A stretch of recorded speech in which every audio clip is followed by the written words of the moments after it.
Fala aí galera, meu nome é Henrique Cavagnoli e esse é mais um episódio do Giants Cast, um programa onde debato livros com amigos e compartilho por aqui. Os gigantes de hoje são Robert Fisher, autor do Cavaleiro Preso na Armadura, e meu grande amigo Augusto Schiavenin. O livro conta sobre um cavaleiro obcecado em ser um cavaleiro. Tanto que ele passa todo o seu tempo na sua armadura e completamente alienado da sua família. Certo dia, ele descobre que não consegue mais tirar sua armadura, nem mesmo levantar o visor para as refeições. Ele logo fica sabendo que o mago Merlin pode ajudá-lo, então ele parte em busca do mago. Quando o cavaleiro o encontra, o mago mostra o caminho que leva ao topo da montanha, o caminho da verdade. E se o topo for alcançado, ele consegue se separar da armadura.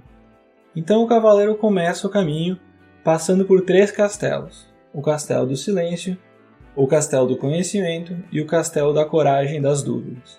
Cada qual desafia o cavaleiro a se questionar de alguma forma, e só quando ele percebe certa verdade, então é capaz de avançar. No caminho, as lágrimas que ele derrama por causa das verdades que percebe faz a armadura começar a cair. E finalmente, depois do desafio final, quando ele alcança o topo, sua armadura cai por completo. O livro inteiro é uma metáfora tão profunda quanto alguém estiver disposto a cavar. Então hoje temos aqui Augusto Schiavenin, que me recomendou um livro, livraço por sinal, uma leitura muito leve, mas que traz infinitas reflexões. Boa tarde, Guto. Boa tarde, muito obrigado pelo convite. Eu sou Augusto Schiavenin, então eu sou profissional de educação física, eu tenho uma formação em yoga e nas minhas buscas pessoais eu acabei recebendo indicação de uma grande amiga minha desse livro, e eu posso dizer já de antemão que ele foi um divisor de águas na percepção que eu tenho sobre a minha vida, e a gente vai conversar um pouquinho sobre ele então. Que legal, Guto. Que reflexões tu conseguiu tirar desse livro? A primeira coisa que eu percebi, assim, no decorrer da leitura, é que o livro ele não falava de um suposto cavaleiro preso numa armadura, né? Ele falava sobre mim. E eu acho que é uma leitura que quando a pessoa faz, naturalmente ela se coloca no lugar desse suposto cavaleiro para tentar perceber qual que é a sua própria armadura frente ao que o livro está expondo nessa metáfora. Ao perceber isso, não tem como a pessoa não questionar, não repensar muitas coisas da própria vida, das relações que a gente tem com as pessoas ao nosso entorno, com os seres no nosso entorno, no caso. E essa para mim foi, eu acho que a principal reflexão, assim, do livro, ao mesmo tempo ser impessoal, mas ser muito, muito, muito pessoal. Essa acho que foi a coisa que mais me chamou a atenção. Uhum. Uma coisa que eu achei muito interessante, tu vai lendo, o livro é uma leitura fácil, extremamente fácil, mas conforme tu vai entendendo a história, tu vai se relacionando com ele, e cada vez que tu vai refletindo sobre as coisas que acontecem, tu consegue mergulhar um pouco mais fundo. Por exemplo, o cavaleiro ele não consegue se livrar da armadura dele. E todas as vezes que ele encontra um personagem, seja cumprimentando eles, ou se virando, ou fazendo alguma ação, ele acaba machucando os outros personagens. E ele nem percebe disso. O que tu conseguiu interpretar disso? Tem uma passagem que ele fala, se eu não me engano, no início ali do 2º capítulo, quando ele encontrou um jeito de encontrar o mago Merlin para, enfim, saber o que ele precisava fazer para se desfazer dessa armadura que ele estava preso. Ele fala que ele sofreu e encontrou o mago, ou seja, a pessoa que tá presa nessa armadura, ela necessariamente experimenta muita dor, experimenta muito desconforto. E é natural quando a pessoa está numa situação complicada da vida, ou ela está passando por algum problema, que esse problema extrapole os limites desse ser. Então, é como se eu estivesse passando por uma dificuldade muito grande e eu não conseguisse segurar essa dificuldade só para mim. Então, naturalmente, eu acabo, entre aspas, machucando as pessoas que estão em volta, porque eu não vejo mais limite para esse desconforto, ou seja, eu vivo como se isso fosse a realidade na qual eu estou inserido. E até um certo ponto, de fato, Isso me chamou a atenção, o fato dele ter sofrido para encontrar esse caminho, para encontrar o mago. E ele fala sofreu mais de uma vez para mostrar que de fato foi uma coisa muito complexa, muito complicada que ele passou. O fato dele ter sofrido mostra o quanto estava sendo difícil, né? E como é complicado ele tentar viver preso nessa armadura sem afetar as pessoas que estão em volta. É verdade. Logo no início, a mulher dele, a Juliet, ele tem uma família, né? A Juliet e o Christopher, que são a mulher e o filho. A mulher fica muito brava com ele porque ela não reconhece mais quem o cavaleiro realmente é. E ela pede, pô, cavaleiro, tira essa armadura pra eu poder saber quem tu é mesmo, nem lembro com quem eu sou casado. E isso estava incomodando muito eles, que a Juliet falou, pô, se tu não tirar essa armadura, eu vou embora, eu vou pegar o Christopher aqui e nós vamos embora. E daí isso motivou ele um pouco a mais a ir atrás, né? Esse ponto, lá no primeiro, logo no início do livro, também foi uma anotação que eu acabei fazendo, que eu anotei ela na minha vida, digamos assim, que foi uma coisa muito importante que na discussão que eles estavam tendo, dando um spoiler positivo do livro, na discussão que eles estavam tendo, a esposa questionando quem de fato era esse homem por trás dessa armadura, ou por dentro dessa armadura. Ele disse que ele usava aquela armadura, enfim, porque ele amava ela, porque ele havia salvo ela, e ela rebate esse comentário sobre o amor dele com relação a ela. Ela rebate falando assim, tu ama a ideia de ter salvo a mim, mas tu não ama a mim. Então, tão inserido no contexto da armadura que ele era, no personagem que ele adotou para a vida dele, fica perceptível o quanto a pessoa acaba confundindo essa relação que ela tem daquilo que de fato ela sente com aquilo que ela supostamente defende que ela sente para garantir que todas as coisas na vida dela sejam como são. Ou seja, eu amo a pessoa, então é por isso que eu uso uma armadura. Então é bem profundo isso, né? Sim, é muito profundo, porque a armadura, claro, ela tem o sentido literal dela, que é para proteger o cavaleiro dos dragões e todas as ameaças externas, mas também é a metáfora, que é uma barreira que ele cria nele mesmo para se proteger dos sentimentos negativos e acaba se privando dos positivos também, das coisas ao redor. Ele perde essa sensibilidade. E tanto que ele vai, assim que ele percebe isso, ele vai em busca de uma forma de se livrar dessa armadura. Então o Mago Merlin fala para ele partir para o caminho da verdade. Que esse caminho da verdade eu entendi, pelo menos na fase que eu estou passando agora, que é uma fase do caminho para um caminho interno, que tu tem que mergulhar internamente no caminho da tua mente, ou algo desse tipo, que tu passa por os 3 castelos, o do silêncio, do conhecimento, e das dúvidas e do medo. Não sei se tu teve alguma interpretação diferente, ou como tu viu essa parte. Vai mais ou menos nesse sentido também, e teve uma coisa que tu falou que eu achei bem legal, que foi com relação ao fato dele perder sensibilidade por estar vestido nessa armadura, né? Perder sensibilidade em todos os aspectos, ou seja, ele não tem mais contato com as pessoas, um contato direto, ou seja, toda demonstração de afeto que envolve o toque, ele não dá para dizer que ele perdeu, mas que ele se privou disso por defender uma coisa suposta e ironicamente maior, um propósito maior. E que, na verdade, ele usou, a impressão que dá é que ele usou isso, como o mago em algum momento fala, que ele usou por medo, né? Então, o indivíduo com medo, ele cria um casco, uma proteção muito forte para se defender. Ou seja, quanto maior o medo do indivíduo de ser quem ele é, fica a reflexão de maior, então vai ser essa armadura, esse casco, essa coisa que protege ele do mundo. E a interpretação que eu fiz disso que tu estava comentando é bem nesse sentido, e eu só acharia que ele vai um pouco mais profundo do que a questão mental, porque ele fala bastante sobre a relação do sentimento de amor, né? Então, se o amor ele fica na esfera mental, ele acaba não sendo amor, ele acaba sendo um amor conceitual, né? E amor conceitual não enche o coração de ninguém, né? Então, nesse sentido, me deu a impressão que ele vai um pouco mais fundo, assim, no caminho da verdade. Mais fundo no sentido de que, olhando para principalmente as doutrinas orientais, principalmente, que falam muito sobre isso, dessa busca interior, relacionadas ao autoconhecimento, enfim, que essa busca ela vai para uma esfera que não é uma esfera do controle, que não é uma esfera daquilo que o indivíduo faz com a mente dele. Então, a mente como um mecanismo de escolha, racionalidade, do conhecimento teórico sobre as coisas, ou até do conceito das coisas, ela pode ajudar muito nesse processo, porque sem a participação da mente, muito provavelmente ele ficaria na armadura, digamos assim. Mas a mente como condutora do indivíduo para uma região mais profunda ainda dele.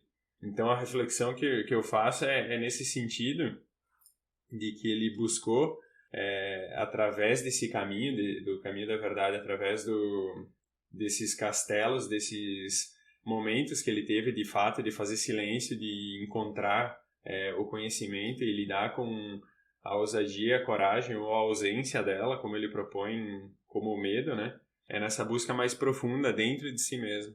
E uma ressalva muito interessante que pode ser feita aqui é que a busca por si mesmo ela não fica baseada naqueles conceitos externos como a gente é acostumado a ver, ouvir e falar sobre autoconhecimento, né?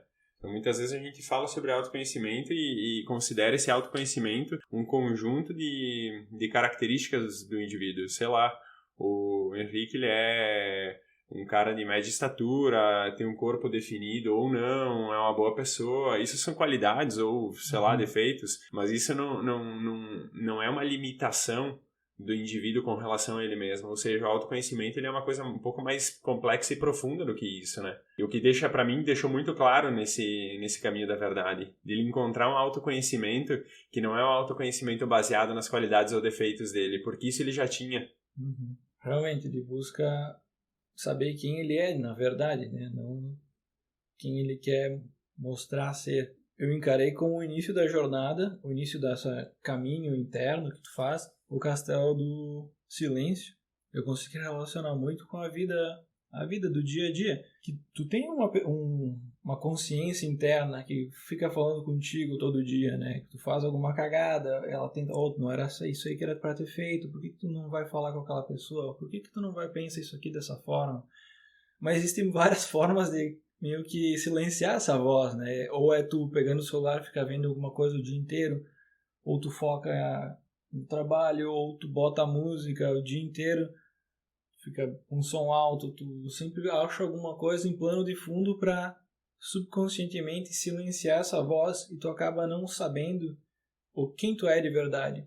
Porque no livro, essa voz se chama Sam, e eu interpretei que é assim que ele se chama, o cavaleiro, porque até então é só o cavaleiro, né? Ele não tem um nome. E então quando ele consegue se acalmar a mente dele e prestar atenção para essa voz de dentro, ele descobre quem ele realmente é. E as coisas, ele começa a se questionar algumas coisas. Como é que estava a minha relação com a Julia ou com meu filho? Será que era mesmo da forma que eu via? Pelo que eu entendi, o início do caminho foi esse castelo do silêncio. Isso é bem, bem interessante assim de observar. E com o meu olhar por já ter, enfim, estudado um pouco essas paradas de autoconhecimento e tal, e praticar um pouco na minha vida sobre isso. Eu estava até conversando com um aluno meu, brincando com um aluno meu esses dias, sobre um vizinho que eu tenho. Ele mora perto da minha casa e esse cara, ele anda de carro pelo menos 4 vezes por dia. Cada vez que ele sai e volta de casa, ele liga o carro e o som já está num volume assim muito alto. E eu estava fazendo uma análise do que possivelmente isso representaria na vida da pessoa, né? Partindo do pressuposto que ele precisa se deslocar de um lugar até outro para ir para o trabalho, voltar para casa, enfim. E esse som alto, na percepção que eu fiz, ele fica muito, muito evidente do quanto o indivíduo talvez não consiga conviver ele com ele mesmo, né? É verdade. Bota o som assim numa altura ensurdecedora que ele precisa incomodar alguém para sentir que ele está sendo que ele está entrando em contato com alguém, que ele está tendo um contato com alguém, mesmo que esse contato seja uma coisa assim desconfortável, de atrito, porque daqui a pouco alguém vai reclamar com ele sobre isso. Lógico, dentro do processo de tomada de consciência de cada pessoa, o indivíduo vê sentido nisso, né? Então, o próprio indivíduo, ele vê sentido em usar o som naquela altura, ele vê sentido em fazer escolhas que são escolhas que talvez eu não faria, que talvez tu não faria, mas se ele está fazendo aquela escolha, em primeiro lugar é porque ele acha que está certo, né? Então, nenhum indivíduo vai fazer qualquer escolha na vida considerando, vou fazer isso porque eu tô errado. E olhando pro cavaleiro, que, enquanto ele estava preso na armadura e quando ele começou a se dar conta do que estava acontecendo com a vida dele, enfim, até pelas cobranças da esposa e do filho, necessariamente ele adotou uma postura de defender essa armadura, porque era o que ele conhecia sobre ele, né? E aí eu queria te fazer uma pergunta, cara. Tem uma parte ali do livro que ele fala sobre o fato de ele amar a si mesmo, e ele cita uma coisa que pra mim foi um negócio que me chamou muita atenção, que é mais ou menos assim, que ele fala que pra ele conseguir se desprender da armadura, ele precisa amar a si mesmo. E o cavaleiro pergunta, tá, mas como amar a si mesmo, né? E aí ele comenta que primeiro ele tem que se conhecer pra amar a si mesmo. E eu queria saber de ti qual foi a tua reflexão a respeito disso, se tu lembra dessa passagem, se ela te chamou a atenção também. Teve várias passagens que me chamaram a atenção e essa aí foi especialmente um tapa na cara. Porque às vezes eu demoro bastante para entender as coisas e demorei bastante para aceitar algumas coisas em mim, aceitar como eu sou e aceitar o que eu não sou também. E assim que eu fui aceitando, as coisas ficaram mais fáceis. Demorou para entender também o que é aceitação, porque eu tentei vários pontos de vista diferentes e eu acho que estava tentando ir com uma aceitação meio radical, aceitar tudo, as coisas como são. Então, em determinado momento, quando ficou, pelo menos quando trocou a chave, que ficou um pouco mais fácil para mim entender essas coisas, é quando eu olhei pelo lado que eu posso aceitar as coisas que estão dentro das minhas limitações, que são as coisas que eu não posso mudar, existem coisas que eu não posso mudar, e aceitar simplesmente elas como são e fazer o máximo que eu posso para aproveitar elas, ou o lado bom delas no meu dia a dia. E também aceitar e ter consciência das coisas que eu posso mudar e sim trabalhar nelas, trabalhar nas coisas que eu posso mudar, que eu posso fazer melhor em mim e também ao meu redor, para ser um lugar melhor, para se conviver também, né?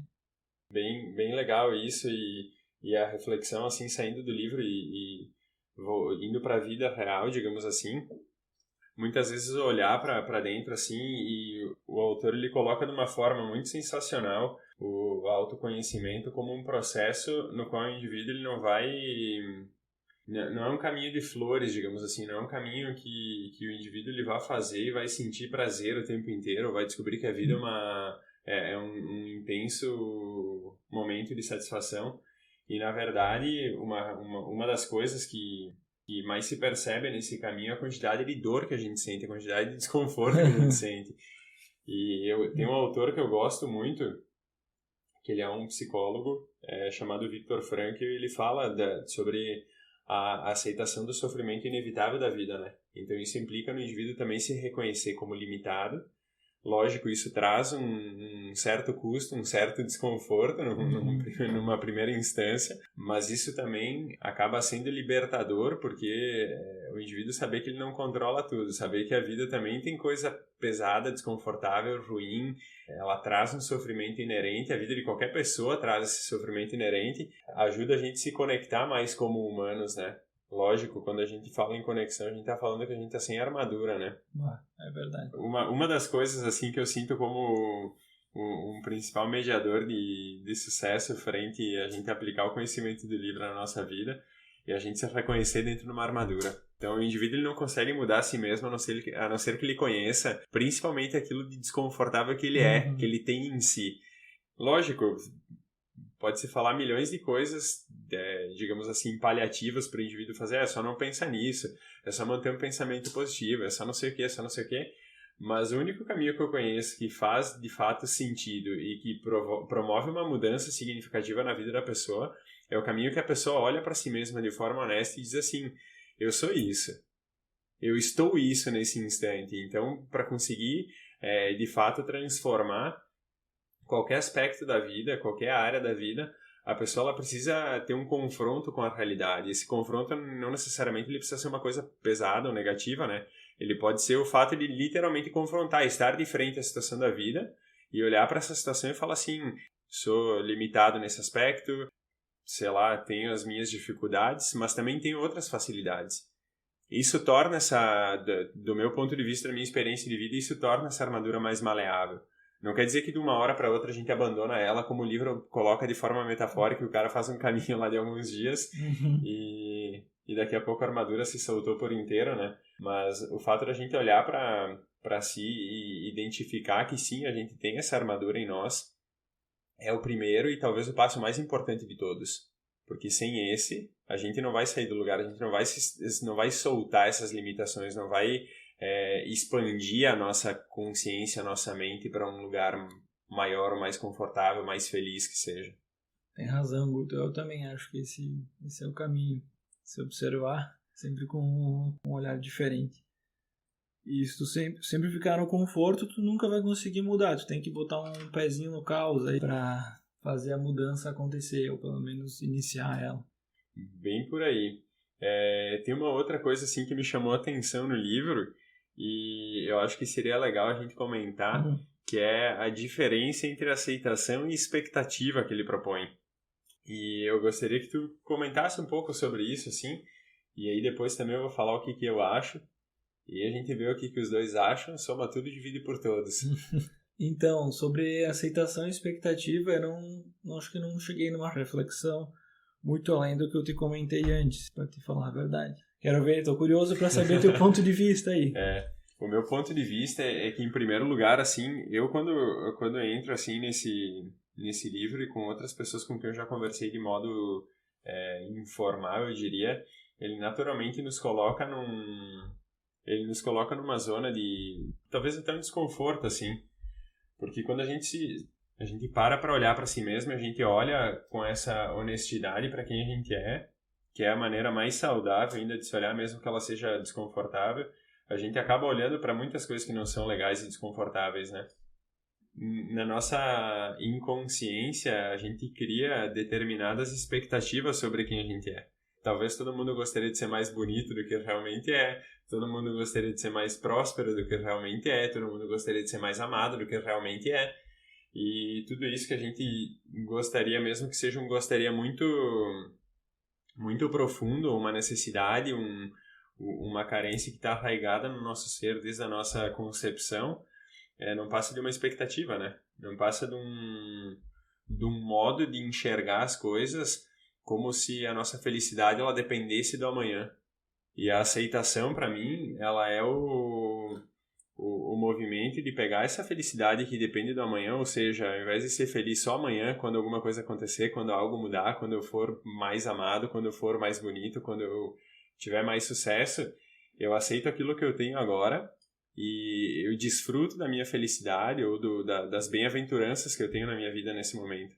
Mesmo que a minha vida não seja lá tão grande coisa assim, mas só o fato de eu estar nessa vida e vivendo a minha vida, que não é de outra pessoa, me torna possível desfrutar disso.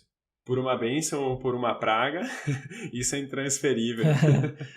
É verdade, eu tenho esse sentimento com alguma frequência, principalmente em relação ao futuro, quando eu me pego pensando, eu tenho uma viagem marcada, ou sei que vou ir pra praia no fim de semana, eu queria estar na praia, e dá o gatilho. Por que eu queria estar lá se agora eu tô aqui e posso aproveitar aqui? Não vai mudar nada, eu querer estar na praia ou não. Então, independente do planejamento, claro, tu tem que fazer o planejamento para as coisas acontecerem, mas aí tu pode se desapegar dessa expectativa futura. E sempre que tu se pegar pensando nisso, pelo menos sempre que eu me pego pensando dessa forma, com expectativas no futuro, é um gatilho para mim me trazer para o momento presente. E daí, sim, tem um monte de coisa acontecendo em meu redor aqui, e se eu ficar pensando no futuro, isso aí vai passar, né? Tô pensando agora, sei lá, eu vou pra praia daqui 2 semanas. Mas olha quanta coisa legal que tá aqui ao meu redor. Eu tô falando com o Gutão, um baita amigo, nós estamos tendo um momento super legal aqui, curtindo um chazinho, num ambiente agradável, natureza ao redor. Tem a Brenda aqui, tá super legal. Um monte de coisa boa acontecendo aqui, que eu me privaria se eu tivesse flutuando em algum outro tempo no futuro. Isso acontece também com coisas do passado, ficar remoendo as coisas do passado. Que também eu vejo que já é outro assunto. E isso é bem interessante de observar, porque quando a gente existe de uma maneira inconsciente, porque a maior parte do tempo a pessoa que está inconsciente dessas coisas, ela não está vivendo ainda, né? Ela está se colocando num processo no qual não tem muito crescimento, não tem consciência do que está acontecendo, não tem consciência de quem essa pessoa é, não tem consciência daquilo que a pessoa gosta, dos valores que alimentam as decisões dela. E a pessoa, quando ela está existindo, digamos assim, desse jeito, ela não só priva ela mesma, lógico, né, desse desfrute, seja por um devaneio futuro ou por um remoer do passado, mas ela também priva as pessoas que estão em volta de aproveitarem quem ela é. E aí, muitas vezes, a pessoa ela tem família, namorada, filhos, seja lá a companhia que for, os amigos, e essas pessoas estão aí do lado por uma viagem. A pessoa não se dá conta de que não só essas pessoas que estão em volta, mas ela mesma vai chegar num momento de morte. Seja de morte daquele momento que ela está passando, seja de morte do corpo físico, seja de morte do conhecimento que ela tem hoje, da clareza que ela tem hoje sobre a própria vida.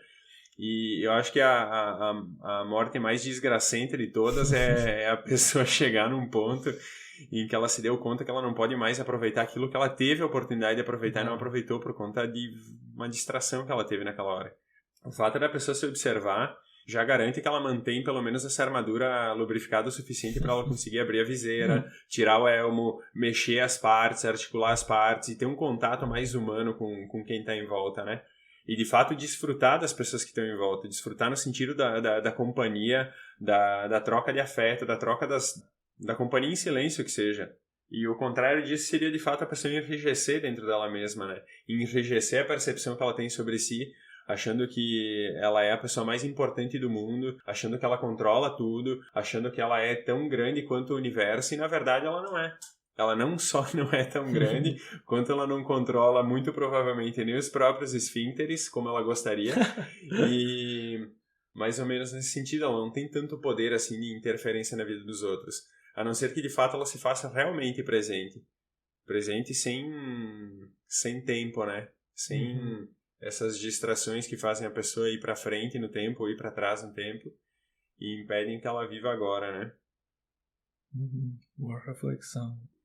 Tive uma outra observação, vendo aqui uma anotação que eu fiz, que ele fala que o primeiro indivíduo ele tem uma necessidade de encontrar ou desenvolver esse amor a si, e depois ele passa a amar os outros. E eu lembro de uma leitura que eu fiz há algum tempo, e eu não sei se eu vou lembrar o título do livro, e nem sei se foi uma leitura. Não sei de onde é que veio isso. A pessoa comentava assim, que o amor a si mesmo, ele é uma coisa inerente a todo indivíduo. Ou seja, não tem como a pessoa não amar a si mesma. E existe uma diferenciação bastante grande entre o amor que tu teria por uma pessoa necessitada, o cuidado que tu teria de forma generosa por uma pessoa necessitada, daquele amor que ele é um amor narcisista, em que o indivíduo ama principalmente as suas qualidades, né? E o fato de amar as suas qualidades faz com que ele ame algumas poucas características, digamos assim, que o indivíduo tem de bom e que ele quer propagar isso, né? E o primeiro elemento aqui que ele fala que é amar a si mesmo e depois é amar os outros, implica no contexto de aceitação, né? Que a gente estava falando antes, que a pessoa primeiro ela tem que aceitar quem ela é humanamente falando, com as limitações que ela tem, com as coisas sensacionais que ela carrega com ela, seja de conhecimento, seja de comportamento, seja de feito, seja na simplicidade e na humildade, e que isso é o mais grandioso num ser humano, né? Não o fato da pessoa ter construído ou feito uma coisa assim absurda para o mundo, só o fato da pessoa não ter atrapalhado ninguém muitas vezes é muita coisa. E quando a pessoa aceita essa humanidade que tem dentro dela, é muito provável que ela reconheça outros indivíduos, que ela reconheça no sentido de ver o amor no outro. De poder mostrar para o outro esse amor, essa bondade que ela tem consigo, poder demonstrar essa bondade também com uma outra pessoa. Então, isso me lembra lá do início da nossa conversa, que tu comentou que o cavaleiro, volta e meia, ele ia se mexer, ele pisava em alguém, machucava alguém, né? Então, a dificuldade de se ver com essa bondade, com essa amorosidade, naturalmente faz com que tu veja os outros dessa forma ou haja com os outros dessa forma. E eu gostaria que tu comentasse alguma coisa, então, sobre como é que soa pra ti esse negócio do amor, primeiro contigo, depois com os outros, se tu concorda com isso, se a gente pega a página do livro, rasga e bota fora. Eu concordo. Não só com o amor, quanto também com que é algo parecido com as dores. Eu encaro que é mais fácil de tu ter essa sensibilidade e conseguir ver como a outra pessoa tá, tem empatia, se tu já passou por isso, ou pelo menos tu percebeu esse sentimento em ti, se tu percebeu esse amor em ti, ou um amor de uma forma pura, sem esse narcisismo, ou sem uma forma egoísta, no sentido de realmente querer que as pessoas com quem tu sente amor melhorem ou se desenvolvam elas próprias. Eu acho que esse é o cerne da questão, que facilita tu começar por ti próprio. Acho justo. Não sei se o que eu falei fez sentido. Pelo menos na minha cabeça, tá? Teve no terceiro castelo, quando ele chega perto do terceiro castelo, que é o da coragem, das dúvidas, ele se depara com um dragão gigante. E ele vai enfrentar esse dragão gigante bem acanhado. E daí o dragão dá uma surra, né? Ele sai pegando fogo. E daí depois, então, ele se reflete com ele mesmo. Ele vai um pouco mais confiante para cima do dragão. E assim que ele avança, o dragão vai diminuindo. E eu entendi isso como uma metáfora aos medos. Tu acha que funcionaria dessa forma? A forma de enfrentar o medo? O pouco conhecimento que eu tenho sobre medo, até porque eu não sinto medo, eu tô brincando, eu sinto medo, sim. O pouco que eu entendo sobre medo, a gente difere o medo de duas maneiras, né? O medo que a gente chama de medo fisiológico, ou seja, tu tá numa situação na qual existe uma exposição real a algum risco. Então, sei lá, tu tá numa savana africana, tem um bando de leão em volta, existe um risco real de tu ser devorado por leões. Então, esse medo como fisiológico, ele é coerente. Existe um medo que ele não é um medo necessariamente real, que é o medo criado por alguma crença que a gente tem sobre algum fato. Então, vamos supor assim, a gente estava conversando antes aqui da gravação do podcast, e se eu não tivesse um pouco de segurança sobre o fato daquilo que eu li no livro, aquilo que eu anotei, as ideias que eu tenho, o pensamento que eu tenho sobre isso, eu poderia estar me sentindo inseguro sobre isso. E isso seria um medo sobre aquilo que eu ia falar, aquilo que o Henrique ia me perguntar e tal, né? Só que esse medo, ele não é real. E aí, se eu não sei, se eu não tenho um pouco de conhecimento sobre mim mesmo, eu me deixo levar por esse medo, e aí sim, esse enfrentamento faz sentido. A pergunta chave que o Henrique me faria, ela ia me destruir, ia me tocar fogo, igual o dragão fez com ele na primeira tentativa. E se eu tivesse essa insegurança, eu poderia ficar com ela e me deixar ser tomado por esse dragão, por essa pergunta difícil, ou eu poderia fazer o mesmo que ele fez na metáfora de ter, não, pera, eu sei o que eu tô fazendo. E ter enfrentado isso. E eu dei esse exemplo porque eu sempre fui uma pessoa bastante insegura e eu lembro que eu tinha um pouco de receio, assim, de falar em público e tal. Eu lembro uma vez que eu fui não sei se foi um retiro, acho que foi um retiro no final de semana, uma coisa assim. Eu lembro que eu cheguei em casa, era, sei lá, um final de semana de Páscoa. Eu cheguei em casa de noite, beleza, dormi, tudo certo, tava um pouco cansado. Os retiros, geralmente, eles têm uma rotina diferente do nosso cotidiano. E aí eu cheguei em casa, acordei assim, na segunda-feira tinha uma coisa estranha acontecendo comigo. Uma segurança estranha. E aí eu me dei conta que eu não sentia mais, assim, aquele desconforto que eu tava sentindo, que quando eu precisava me apresentar e tal. E casualmente foi um período marcante para mim, porque eu tava bem próximo da apresentação do meu TCC na universidade. E isso me marcou muito, essa sensação me marcou muito, porque eu percebi um medo que ele não era real, ele ter desaparecido, como se tivesse desaparecido. E, na real, depois eu entendi que eu tinha feito milhares de trabalhos com relação a esse medo. Eu tinha me posto à prova muitas vezes, eu tinha dado muitas aulas até lá, eu tinha conversado com muitas pessoas até aquele momento, eu tinha me exposto de tal forma que, digamos assim, uma pseudo-armadura que seria esse medo, e eu estaria tentando me proteger ele, evitando esses confrontos, eu tinha lidado com ela já. Uhum. A metáfora que ele faz, a analogia que ele faz do enfrentamento, para mim é muito real, para mim faz muito sentido porque eu vivi isso de alguma maneira na minha vida. Não tinha dragões, mas os dragões que tinha, eles eram bem marcantes, assim, e eu lembro que em algum momento o medo, não digo que desapareceu, mas ele ficou mais fácil de lidar porque eu tomei consciência dele. Que experiência incrível, que legal essa história. Pois é, se tu for enfrentar um tigre, alguma coisa assim, essa história não vale, é bom ter medo mesmo, né? Que nem o Guto comentou. Tem uma outra passagem que me chamou a atenção, do primeiro castelo que ele entra, que ele encontra então o rei ao qual ele servia.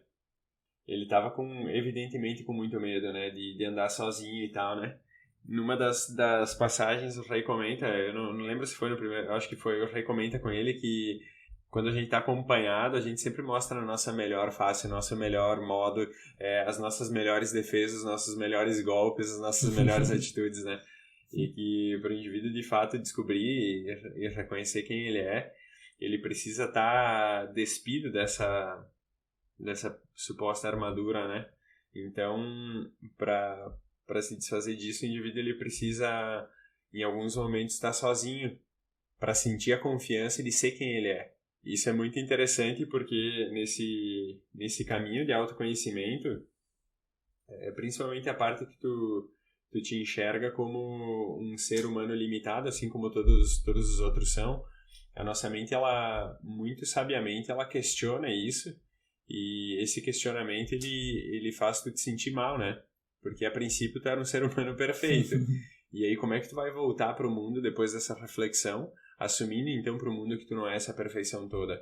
É tão libertador assumir as suas limitações. No universo do yoga a gente tem dá para chamar de jargão mais ou menos, que a busca que a gente faz nesse caminho de autoconhecimento é sempre para tornar equânime ou no mesmo sentido aquilo que o indivíduo fala, pensa e faz.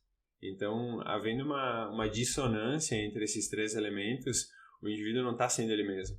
Ou seja, o indivíduo pensa uma coisa por uma questão social e hierárquica, muitas vezes ele fala outra coisa, diferente daquilo que ele pensa, e na hora de gesticular ou de fazer alguma coisa propriamente dita, de efetivar algum movimento, ele faz de acordo com aquilo que ele pensa ou de acordo com aquilo que ele fala, ou até numa hipótese pior, ele faz diferente das outras duas formas. Um exemplo assim para ilustrar isso é o indivíduo chega, tá no trabalho dele no escritório, chega o chefe e ele pensa assim, que saco, meu chefe chegou. E ele vai cumprimentar o chefe todo cheio de bom humor, todo assim com gracejos, né, tentando receber bem o chefe lá, mas no pensamento dele é incoerente com aquilo que ele está fazendo através da voz. Isso mostra o quanto segurar essa máscara, segurar esse modo de enfrentamento com as coisas, que cria essa dissonância entre algumas parcelas de quem a gente é, pode atrapalhar a vida da pessoa. Isso impede a pessoa de ser feliz, ou de ser mais feliz, ou de sentir mais satisfação com a vida. Porque tu vai ter que defender a forma como tu pensa, tu vai ter que defender a forma como tu fala, e tu vai ter que defender a forma como tu age no mundo. Esse é o teu espaço, isso garante o teu espaço no mundo. E aí, se tu tem que defender uma coisa só, que é falar, pensar e fazer de uma maneira, é com certeza muito mais fácil, tu gasta muito menos energia do que defender 3 coisas diferentes ou 2 coisas diferentes. Então, essa reflexão de que acompanhado a gente sempre mostra aquilo que a gente tem de melhor, para mim fez muito sentido. E também como é desafiador a pessoa se desfazer desse negócio. De ser honesto e literal com as pessoas, e o quanto a intimidade ela é um fator importante para a pessoa, para ela se mostrar de fato quem ela é, né? E o quanto é bom ter, por exemplo, assim, o Henrique na minha frente, com quem eu posso ser esse ser humano normal, que não precisa só mostrar aquilo de melhor que eu tenho. Na verdade, em nenhuma situação eu preciso mostrar aquilo de melhor que eu tenho, né? Isso é uma ilusão na minha cabeça. Eu também acho que ser justo contigo mesmo é muito importante e mostra quem tu é de verdade. Um teste para isso Esse episódio mesmo que tu falou, de tu estar sozinho e agir da forma que tu age da mesma forma sozinho com outras pessoas, provavelmente tá sendo justo contigo mesmo. Tenho sentido bastante ultimamente, se eu não tô sendo justo comigo mesmo, parece que guardando alguma coisa aqui dentro eu tenho que jogar fora. E tô guardando menos ultimamente, felizmente. E eu também considero que isso é uma... igual o livro conta, assim, do processo de amadurecimento do cavaleiro, que vai entendendo algumas parcelas de si mesmo. Isso é um processo de amadurecimento, né? Tanto que num determinado momento ele diz assim, caraca, eu fiz tudo errado o tempo inteiro. E aí a consciência dele, ou eu mais profundo dele, que é o Sam, fala, não, tudo que tu fez até agora foi importante para chegar nesse momento, né? Tu não teria entendido e chegado onde tu chegou se não tivesse feito todos os erros que tu fez até agora. Ou vivido da forma que tu entendeu que era necessário ter vivido. Sim. E isso tira um peso das nossas costas muito grande, né? Porque, não sei pra ti, mas pra mim tira, assim, o fato de tu não tá errado, né? Tu nunca tá errado. Tu sempre tá certo. Assim, de saber e ter certeza que o que tu fez não foi em vão, né? Foi pra chegar onde tu tá agora e aprender o que tu precisou aprender. Então, bem legal. Então esse aqui foi o primeiro capítulo dos 15 que nós estamos discutindo.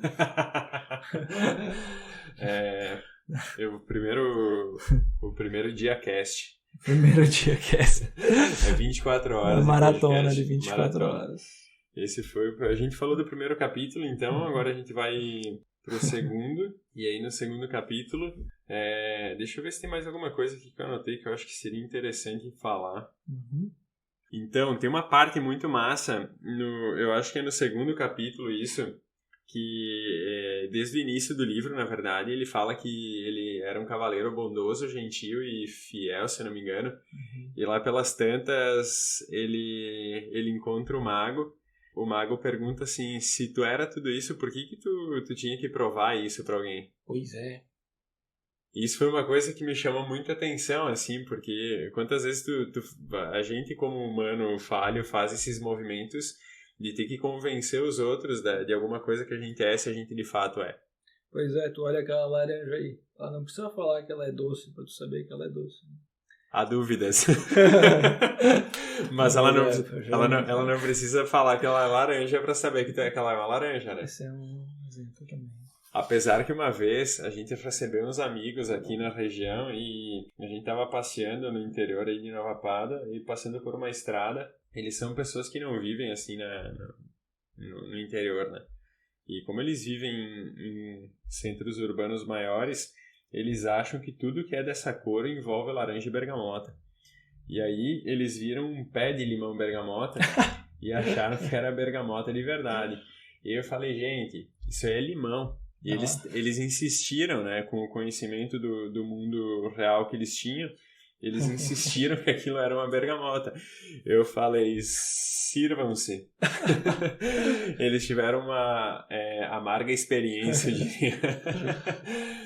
Isso me marcou bastante, porque eles questionaram a evidência, né, e a experiência de alguém que sabia do que estava falando.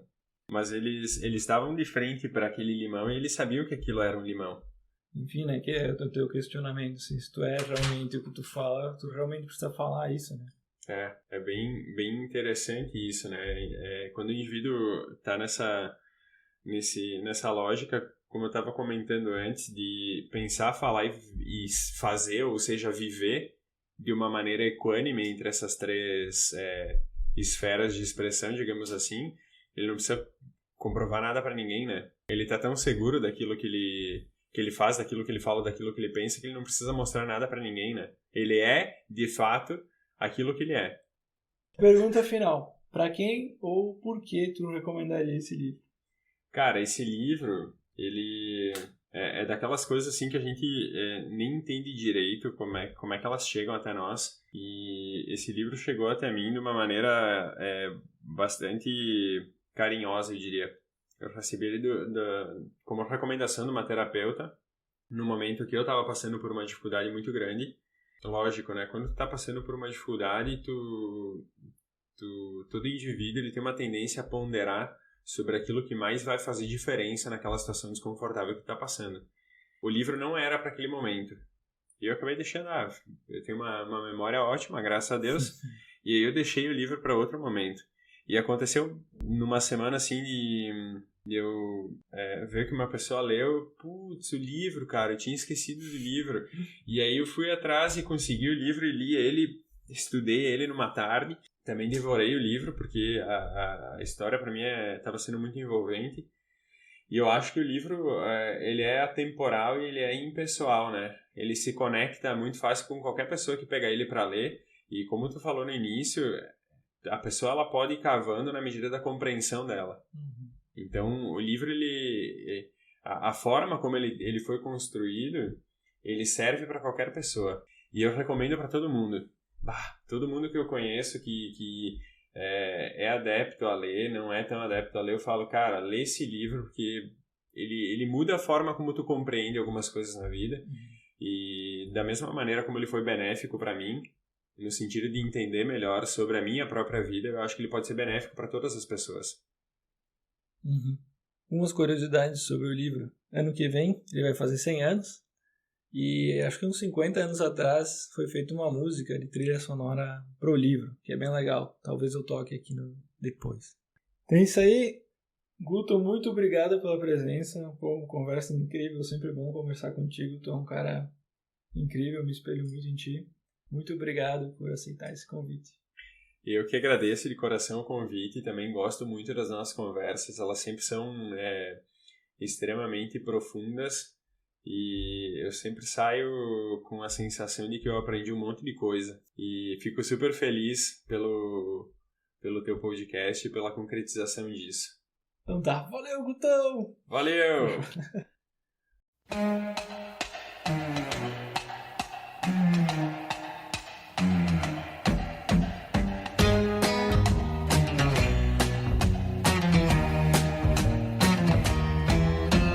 Long ago in days of old, there lived a knight who wasn't quite as bold as a knight should be.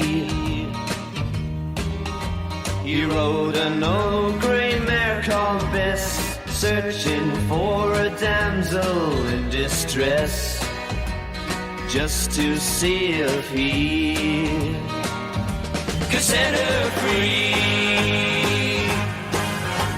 See the knight in rusty armor ride to her aid. Trusty sword is hanging at his side with a rusty blade. Up the tower steps he sneaked, but as he moved his rusty armor squeaked. Such a mournful note. And all the sentries at their post thought it must have been the castle ghost. They jumped for their lives in the moat. So the knight in rusty armor won his fair maid.